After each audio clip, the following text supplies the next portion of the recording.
मौत डरी थी उसको देखकर, ये खुद मौत का दावा था।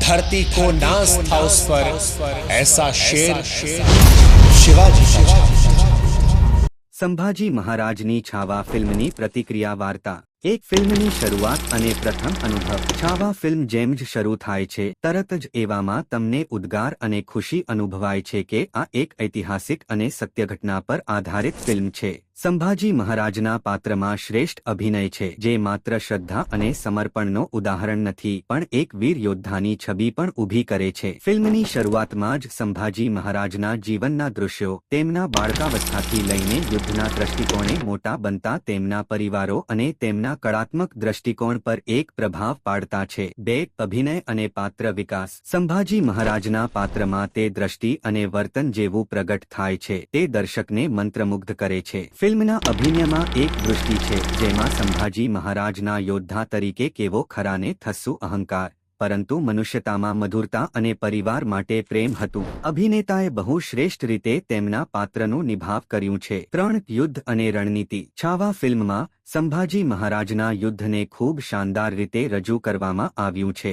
તેઓના યુદ્ધની કલા, વચન અને રણનીતિ સાથે તેઓએ મોગલ શત્રુઓનો સામનો કર્યો અને આપણી પરંપરાનું રક્ષણ કર્યું। સંગઠનની મહત્વપૂર્ણ ક્ષણો અને રણનીતિના દ્રશ્યોમાં દ્રષ્ટિ પ્રદાન થાય છે જે સાબિત કરે છે કે સંભાજી મહારાજ એક કૌશલ્ય અને વ્યૂહરચના તરીકે પણ અભૂતપૂર્વ હતા। 4 સંગીત અને સંવાદ। ફિલ્મમાં સંગીત ફિલ્મના ઉન્નતિ અને સંવાદોનો મૂલ્ય ખૂબ મહત્વનો છે। ફિલ્મના દરેક સંવાદોમાં મજબૂતી, રાષ્ટ્રપ્રેમ અને દેશપ્રેમનો ભાવ છે। ખાસ કરીને જ્યારે સંભાજી મહારાજના સંઘર્ષ કે શહાદતના દૃશ્ય હોય છે ત્યારે સંગીત એક દ્રષ્ટિ પ્રદાન કરે છે જે ભાવનાત્મક ઊંચાઈ પર લઈ જાય છે। 5 સંદેશ અને અંત। ફિલ્મના અંતે સંભાજી મહારાજની શહાદત અને દેશ માટે તેમના બલિદાનને દર્શાવતી એક ગંભીર અને પ્રેરણાદાયક મેસેજ છે। આ ભવ્ય આક્રમણ અને તેમના વલણ પર પ્રતિકૃતિ પ્રકાશ પાડતી છે જેના પરિણામે સંભાજી મહારાજના શ્રેષ્ઠ યોદ્ધા તરીકે પ્રભાવ પરિપૂર્ણ થાય છે। સમાપ્તિ। છાવા ફિલ્મ માત્ર સંભાજી મહારાજના જીવન અને તેમના શૌર્ય પર આધારિત નથી પરંતુ તે દેશપ્રેમ, વફાદારી અને સમર્પણની એક મહત્વપૂર્ણ સાક્ષી છે। આ ફિલ્મ તેમની શહાદત અને તેમના યોદ્ધા સ્વરૂપને શ્રદ્ધાંજલિ આપે છે અને દર્શકોને પ્રેરણા આપે છે।